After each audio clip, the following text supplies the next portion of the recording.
अब दोस्तों समझ लेते हैं कि एसीबी का फुल फॉर्म क्या होता है। एसीबी का फुल फॉर्म होता है एयर सर्किट ब्रेकर, ठीक है, और वीसीबी का होता है वैक्यूम सर्किट ब्रेकर, ठीक है। दोस्तों आप इतना समझ गए कि एसीबी को कहाँ पर यूज करते हैं। एसीबी का यूज वहाँ पर करते हैं जहाँ पर 1000 वोल्ट से कम की सप्लाई हो, और वीसीबी को 1000 वोल्ट से ज़्यादा की सप्लाई पर, यानी कि ज़्यादा की वोल्टेज पर हम इसको यूज करते हैं। अब दोस्तों समझ लेते हैं कि लगे होते हैं इनका नाम और काम। तो दोस्तों सबसे पहले नंबर पर आता है हमारा शंट रिले। शंट रिले क्या होता है, इसको समझने से पहले आपको एसीबी के बारे में समझना पड़ेगा कि एसीबी का वर्किंग कैसा होता है। देखिए एसीबी का काम तो आप समझ गए होंगे, सर्किट को मेक एंड ब्रेक करना, यानी किसी भी पैनल को चालू या बंद करने के लिए हम एसीबी का यूज़ करते हैं। अब देखिए दोस्तों इसमें आपको दो प्रकार के एक बटन दिख रहे होंगे, एक रेड कलर का है और एक ब्लैक कलर का है। तो रेड कलर के पुश बटन से हम इस ब्रेकर को ऑफ करते हैं, ठीक है, और जो ब्लैक कलर का है इससे हम ऑन करते हैं ब्रेकर को, ठीक है, ये तो आप समझ गए। और जो इसमें एक हैंडल टाइप का देखिए लगा हुआ है, तो जब आप इस ब्रेकर को बंद कर देंगे तो जो इसके अंदर स्प्रिंग लगी होती है, ठीक है, ये स्प्रिंग जो होता है ये डिस्चार्ज हो जाता है, ठीक है। अब इसको दोबारा चार्ज करने के लिए इस हैंडल का यूज़ करते हैं। अब आप सोच रहे होंगे कि इसको हम स्प्रिंग को चार्ज क्यों करेंगे।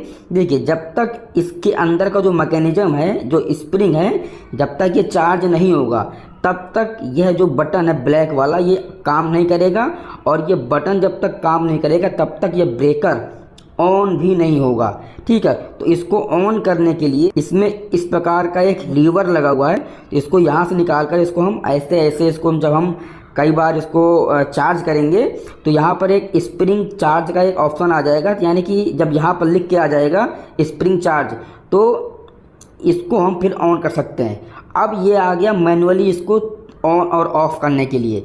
अब दोस्तों सब कुछ मान लीजिए कि कहीं पर सिचुएशन ऐसा होता है कि हमको इसके पास ना जा कर के हमको यहाँ पर कहीं पर रिमोट के द्वारा इसको अगर हमको बंद करना है, ठीक है, रिमोट के द्वारा अगर इसको हमको बंद करना है तो इसको हम कैसे बंद करेंगे, तो उस वक्त ये शंट रिले काम आता है, ठीक है। पर कि एसीबी मान लीजिए कि यहाँ पर कहीं रखा हुआ है और हमको कहीं दूर से इसको बंद करना है, ठीक है। जब इसको हमको बंद करना है तो हम वहाँ पर शंट रिले को यूज में लेंगे।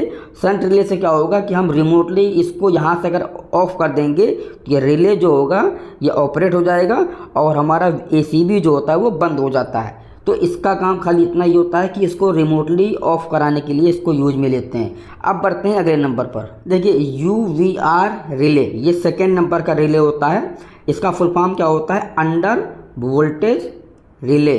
समझ ही रहे होंगे कि अंडर वोल्टेज रिले का मतलब क्या होता है। देखिए जो हमारा ये एसीबी होता है ये 415 वोल्ट पर ऑपरेट होता है। अब देखिए इसके पीछे साइड होता क्या है, इस प्रकार के 3 लगे होते हैं और इस प्रकार के 3 बस बार निकले होते हैं। तो यहाँ पर R, Y और B, फिर जब हम इसको ऑन करेंगे तो ये बस बार आपस में टच हो जाएंगे और हमको यहाँ पर R, Y और B मिल जाएगा। अब सपोज मान लीजिए कि यह जो साइड है ये इनपुट साइड है। अब यहाँ पर अगर मान लीजिए इनपुट साइड में 380 वोल्ट ही आ रहा है या फिर 390 वोल्ट ही आ रहा है, तो यह इस चीज़ को UVR रिले जो होता है ये इस चीज़ को कंटिन्यू मॉनिटरिंग करता रहता है कि वोल्टेज कितना आ रहा है। अगर इनपुट साइड वोल्टेज अगर कम आ रहा होगा, तो अगर यह रिले नहीं लगा होगा तो क्या होगा कि यहाँ पर भी 390 वोल्ट ही आएगा।